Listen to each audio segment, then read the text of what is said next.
पश्चिम बंगाल से बड़ी खबर आपको बताते हैं। हावड़ा से यह अहम खबर आ रही है, जहां पर बीजेपी और टीएमसी कार्यकर्ताओं में विवाद हो गया है। बीजेपी कार्यकर्ता पर हमले का गंभीर आरोप है। हमले के बाद बीजेपी और टीएमसी में झड़प हुई है। कल भी कुछ ऐसी छिटपुट घटनाएं पश्चिम बंगाल में देखने को मिली थी और अब हावड़ा से बड़ी जानकारी है, जहां पर बीजेपी और टीएमसी कार्यकर्ता आपस में भिड़ गए। दोनों के बीच में जमकर विवाद हुआ है। बीजेपी कार्यकर्ता पर हमले का आरोप लगाया गया है।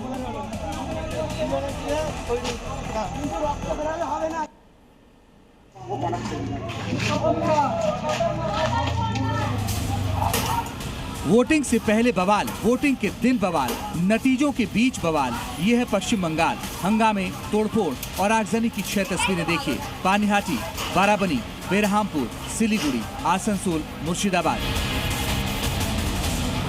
कहीं बीजेपी ने, कहीं टीएमसी के कार्यकर्ताओं ने जमकर बवाल काटा। दोनों पार्टियां एक दूसरे पर आरोप लगा रही हैं। टीएमसी का आरोप है कि बीजेपी का असली चेहरा सामने आ गया, तो वहीं बीजेपी ने टीएमसी पर तोड़फोड़ के आरोप लगाए। पश्चिम बंगाल के सिलीगुड़ी की तस्वीर देखिए। सिलीगुड़ी में टीएमसी दफ्तर में आग लगा दी गई। घटना देर रात की बताई जा रही है। अज्ञात लोगों ने टीएमसी दफ्तर को निशाना बनाया। दफ्तर में रखा फर्नीचर, दस्तावेज और दूसरे सामान जलकर खाक हो गए। टीएमसी ने इसके लिए बीजेपी को जिम्मेदार ठहराया है। अब आपको पश्चिम बंगाल के आसनसोल लेकर चलते हैं। यहाँ भी कुछ ऐसी तस्वीरें देखने को मिली। यहाँ भी आग लगाई गई, कुर्सियां तोड़ी गईं, उपद्रवियों ने जमकर बवाल काटा और फरार हो गए। आपको मुर्शिदाबाद में भी टीएमसी दफ्तर की तस्वीरें देखनी चाहिए। टीएमसी ने बीजेपी पर हमले का आरोप लगाया है। टीएमसी ने सोशल मीडिया पर वीडियो शेयर करते हुए लिखा, सत्ता में आते ही हिंसा पर उतरी बीजेपी। पानीहाटी नगर पालिका के वार्ड नंबर 19 में भी बवाल की तस्वीरें देखने को मिली। कालीतला इलाके में मौजूद टीएमसी दफ्तर को ढहाकर जमींदोज कर दिया गया। इस घटना के बाद इलाके में भारी पुलिस बल की तैनाती की गई है। हिंसा और गुंडागर्दी के मुद्दे पर ही बीजेपी ने टीएमसी को घेरा और जीत दर्ज की, लेकिन नतीजों के बाद भी राज्य में चुनावी हिंसा जारी है। हैरान और परेशान करने वाली तस्वीरें सामने आ रही हैं। कुछ जगह बीजेपी के कार्यकर्ता सवालों में हैं, तो कुछ जगह कटघरे में टीएमसी कार्यकर्ता भी हैं। ब्यूरो रिपोर्ट, जी मीडिया।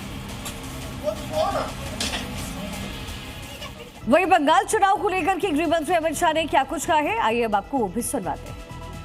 मैं पश्चिम बंगाल की जनता को भरोसा दिलाना चाहता हूं, एक बार पूर्ण बहुमत की भारतीय जनता पार्टी की सरकार बनाइए। हम डिटेक्ट, डिलीट और डिपोर्ट ये पॉलिसी के तहत चुन कर एक एक घुसपैठियों को बंगाल के बाहर निकालने का काम करेंगे। शुभेंदुदा हमारे नंदीग्राम से लड़ना चाहते थे।